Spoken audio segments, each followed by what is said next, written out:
Saudara Rizik Syihab, sampai saat ini kita tidak tahu di mana rimbanya dan di mana keberadaannya.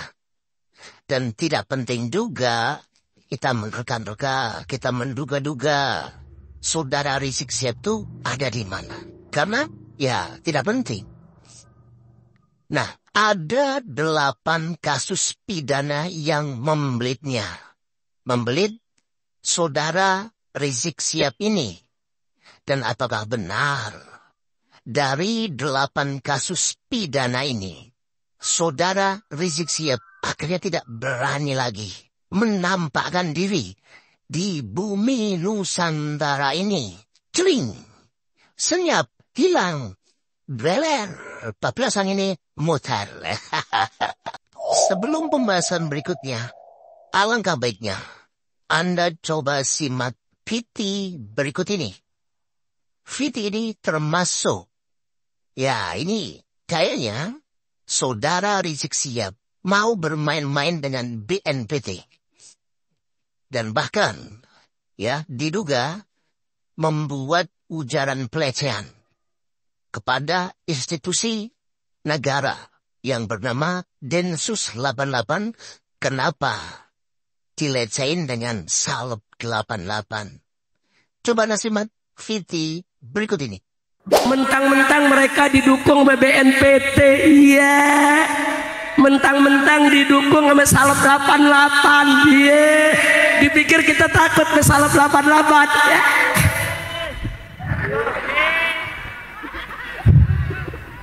Baginya tadi ditanya nih Habib Hanif, yang begini diamin atau lawan? Diamin atau lawan? Tahu ada gerombolan mengadu domba. Iya. Nah, video yang Anda lihat tadi, ucapan saudara Rizik Syihab, itu kan memang mau main-main dengan BNPT, mau main-main juga dengan Densus 88. Yang kita tahu bersama bagaimana jejak digital seorang yang bernama Rizik Syihab ini memang senang ya bermain-main dengan pihak kepolisian, bermain-main dengan penegak hukum, bermain-main dengan institusi negara yang menjaga mengenai Kamtibmas, kemudian menjaga atau penanggulangan terhadap terorisme dan lain-lain. Saudara, kalau bukan permainan intelijen, ada urusan apa? BNPT datang ke tempat Imad dan datang ke tempat Fuad Plelet, saudara. Ada apa BNPT ke sana kalau bukan mau ngadu domba? Saudara Rizik Syihab ini gemar sekali bermain-main, bermain api dengan institusi yang kita sebut tadi. Dan ada jejak digital 8 kasus yang membelitnya. Sehingga diduga saudara Rizik Syihab itu sekarang tidak berani menampakkan batang hidungnya, bahkan tidak berani ya nongol di sosial media. Yang kemarin kita sudah bahas bahwa channelnya yang biasa dia tampil itu, yang sudah kurang lebih ada 350.000 subscriber, dan saya lupa ya berapa video, itu tinggal 1 video. Semuanya dihapus dan ganti akun. Nah, ini menunjukkan fakta bahwa diduga memang Rizik Syihab ini menghilangkan jejak digitalnya supaya semua statement melalui video yang diunggah lewat channelnya itu akhirnya bisa menghilangkan jejak digitalnya, oce-oce-oceannya yang kurang ajar. Yang ditujukan kepada ya institusi negara atau para pejabat-pejabat negara atau tokoh-tokoh negara, tokoh agama, ulama, kiai dan lain sebagainya yang dia anggap tidak sepemahaman dengan otak dia. Oce-ocean dia itu sekarang udah hampir di channelnya ya tidak ada. Nah, ini akan saya narasikan jejak digital sebuah kasus yang pernah membelit, kasus pidana, membelit saudara Rizik Syihab. Dan yang terakhir Viti yang dari tadi, mungkin saja itu Viti yang terakhir yang oce-ocewan si Yaman Pegadul Raceto tua nyeklek ini. Itu merupakan Viti yang terakhir, sehingga dia dengan sengaja dari bumi Nusantara deleter, senyap, lenyap, muter. Anda simak ulasan mengenai 8 kasus pidana yang membelit saudara Rizik Syihab. Kita simak. Pidana yang membelit Rizik Syihab. Yang pertama, kasus dugaan pencemaran nama baik Soekarno yang dilaporkan Sukmawati Soekarno Putri terhadap Rizik Syihab. Kasus singkat, pelapor Sukmawati Soekarno Putri, Presiden Soekarno, terlapor Rizik Syihab. Tindakan laporan ke Bareskrim Polri pada 27 Oktober 2016. Alasan, tuduhan pencemaran nama baik Soekarno dalam ceramah Rizik Syihab di lapangan Gasibu Bandung tahun 2011. Pasal yang dilanggar, Pasal 320 KUHP tentang pencemaran nama baik orang yang sudah meninggal. Perkembangan kasus dilimpahkan ke Polda Metro Jaya. Dilimpahkan ke Polda Jawa Barat pada 20 November 2016 karena TKP berada di Jawa Barat. Intinya, Sukmawati merasa bahwa ucapan Rizik Syihab dalam ceramah di Bandung pada tahun 2011 mencemarkan nama baik ayahnya, Presiden Soekarno. Oleh karena itu, beliau melaporkan kasus tersebut ke pihak yang berwajib. Sumber bbc.com. Kedua, kasus dugaan penodaan Pancasila yang dilaporkan Sukmawati Soekarno Putri terhadap Rizik Syihab. Kasus singkat, pelapor Sukmawati Soekarno Putri, terlapor Rizik Syihab. Tindakan laporan ke Bareskrim Polri terkait dugaan penodaan Pancasila dan pencemaran nama baik Soekarno. Alasan, diduga ada pernyataan dalam ceramah Rizik Syihab yang menghina Pancasila dan Soekarno.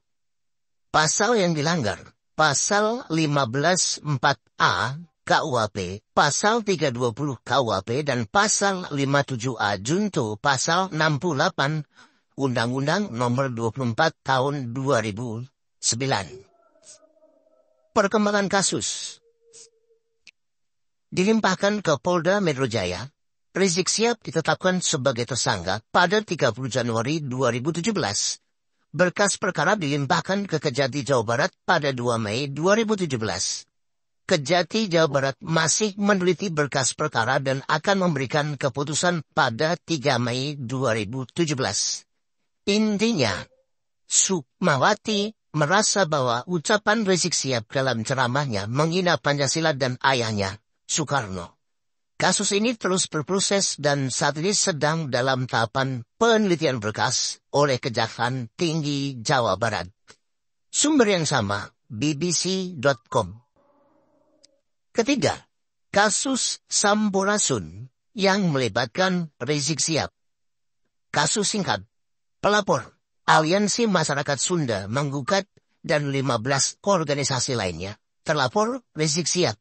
Tindakan laporan ke Polda Jawa Barat pada 24 November 2015. Alasan, tuduhan menghina dan melecehkan budaya Sunda dengan memplesetkan salam Sampurasun menjadi campuracun saat berceramah di Purwakarta pada 13 November 2015. Pasal yang dilanggar diduga melanggar Undang-Undang IT Nomor 11 Tahun 2008. Perkembangan kasus sempat berhenti lebih dari setahun. Polda Jawa Barat kembali menangani kasus atas desakan pelapor. Saat ini masih dalam tahap penyelidikan. Polisi masih mencari bukti-bukti untuk mendukung tuduhan. Intinya, kasus ini bermula dari pernyataan Rizik Syihab yang dianggap menghina budaya Sunda. Meskipun telah dilaporkan, proses hukumnya berjalan lambat karena polisi masih mengumpulkan bukti-bukti yang cukup. Sumber yang sama bbc.com. Yang keempat, kasus dugaan penodaan agama yang dilaporkan terhadap Rizik Syihab. Kasus singkat, pelapor, Perhimpunan Mahasiswa Katolik Republik Indonesia, PMKRI. Terlapor, Rizik Syihab. Tindakan, laporan ke Polda Metro Jaya pada 26 Desember 2016. Alasan, tuduhan penodaan agama dalam ceramah di Pondok Kelapa yang dianggap menyinggung keyakinan umat Kristiani. Pasal yang dilanggar, pasal 156 dan 156A KUHP tentang penodaan agama. Perkembangan kasus. Laporan terdaftar dengan nomor LP-6344-Romawi 12-2016-PMJ-Ditres Krimsus. PMKRI belum meminta informasi mengenai peningkatan status perkara dari penyelidikan ke penyidikan.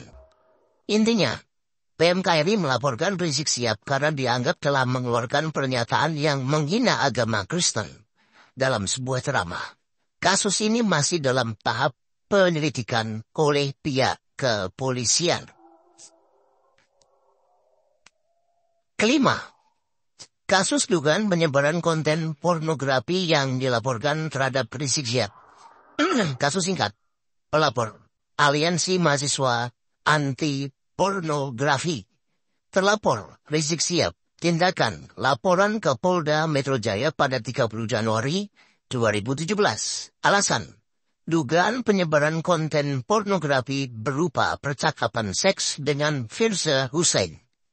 Pasal yang dilanggar, Pasal 4, Ayat 1, Junto, Pasal 29 dan garing atau Pasal 32 Undang-Undang Pornografi serta Pasal 27 Ayat 1, Junto, Pasal 45 Ayat 1 Undang-Undang IT. Perkembangan kasus. Rizik dipanggil untuk diperiksa namun tidak hadir 2 kali.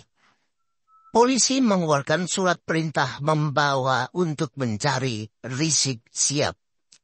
Intinya, kasus ini bermula dari laporan masyarakat yang merasa bahwa ada konten pornografi yang melibatkan Rizik Syihab. Meskipun telah dipanggil, Rizik Syihab tidak memenuhi panggilan kepolisian, sehingga polisi memutuskan untuk mengeluarkan surat perintah membawa. Keenam, kasus dugaan pelanggaran Undang-Undang IT terkait pernyataan Rizik Syihab tentang logo Palu Arit dalam uang baru. Kasus singkat, pelapor, Jaringan Anti Intelektual Muda atau JIMEF dan Solidaritas Merah Putih, Solomed. Terlapor, Rizik Syihab. Tindakan, laporan ke Polda Metro Jaya pada 8 Januari 2017. Alasan, dugaan pelanggaran Undang-Undang IT terkait pernyataan logo Palu Arit dalam uang baru yang diunggah di YouTube FPI TV. Pasal yang dilanggar, Pasal 28 Ayat 2 dan Pasal 28 Ayat 1 Junto, serta Pasal 45 Ayat 2 Undang-Undang IT. Perkembangan kasus. Kasus naik ke tingkat penyidikan pada 22 Januari 2017. Ketujuh, kasus dugaan penyebaran kebencian yang dilaporkan terhadap Rizik Syihab. Kasus singkat, pelapor, Student Peace Institute dan Rumah Pelita, Forum Mahasiswa Pemuda Lintas Agama. Terlapor Rizik Syihab. Tindakan, laporan ke pihak kepolisian. Lokasi tidak disebutkan secara spesifik dalam pertanyaan ini. Alasan, tuduhan penyebaran ujaran kebencian yang mengandung unsur sara, suku, agama, ras, dan antar golongan. Pasal yang dilanggar, Pasal 156 KUHP dan Pasal 28 Ayat 2 Junto, Pasal 45 Ayat 2 Undang-Undang IT. Intinya, kedua lembaga tersebut melaporkan Rizik Syihab karena menganggap pernyataan atau tindakannya telah memicu permusuhan dan kebencian antara kelompok masyarakat berdasarkan perbedaan suku, agama, ras, atau golongan. Di awal video ini saya menyebut bahwa ada 8 kasus pidana yang membelit saudara Rizik Syihab. Tapi dari video yang Anda lihat barusan, saya hanya menyebut 7 kasus pidana yang membelit saudara Rizik Syihab. Kasus pidana jejak digital beberapa tahun yang lalu. Nah kemudian yang 8-nya mana? Keburu dia kabur.